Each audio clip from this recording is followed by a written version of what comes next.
Next up, Minneapolis. And in 2020, this lady behind me, who goes by the name of Monique Ba, age 28, was a successful realtor in Minneapolis. She had two children, ages 1 and 3, and she was doing her damn thing. Well, in 2020, she kept getting these messages and phone calls of a person who was really intent and insistent on seeing a house that Monique had for sale. The person who continued to text and wanted to see the house wasn't a person interested in buying the house. It was this girl behind me who goes by the name of Elsa Segura. And Elsa was the girlfriend of Lyndon Wiggins. Lyndon Wiggins is the dealer in the neighborhood, and he was the ex associate of Monique's boyfriend, John Mitchell. And apparently, John Mitchell was a striving music artist who had a falling out with Wiggins. Now, according to Wiggins, John was a snitch and John needed to be handled. Even if that means if they can't get John, get somebody close to him. And the person closest to him was this lady behind me, Monique. And unfortunately, Mr. Wiggins had his girlfriend, who was a probation officer at the time, who went by the name of Elsa Segura. And that's this piece of shit behind me. And she was the one who was nonstop texting and messaging Monique about wanting to see that house she had for sale, but she was doing it to set her up.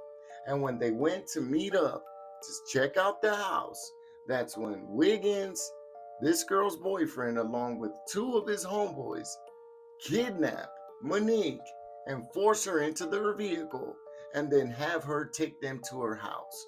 Once they get to the house, that's when they see John, who's inside. And right when they see John, bow! And then they think that's all he needs and that he's going to lose his life. So instead of just leaving it like that, they grab Monique, put her back into the car. And next thing you know, Monique's lifeless body is found in an alley in Minneapolis. Apparently, they decided to torture this young lady, and then she received the same fate as her boyfriend.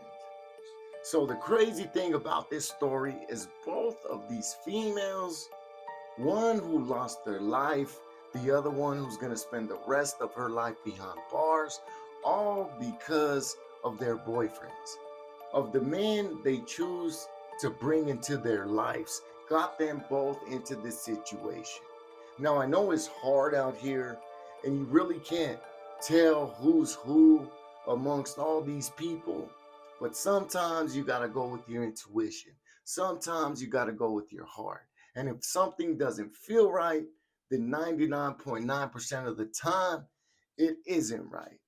RIP to this young lady, Monique. She left behind a 1-year-old daughter and a 3-year-old daughter. And guess who survived? Her boyfriend, John, the one who got her involved in all this shit. It's a cold world out here, man. And if you ain't built for the streets, keep your punk ass on the sidewalk, Jack. Let me know what you guys think. I'm out of here. Doses.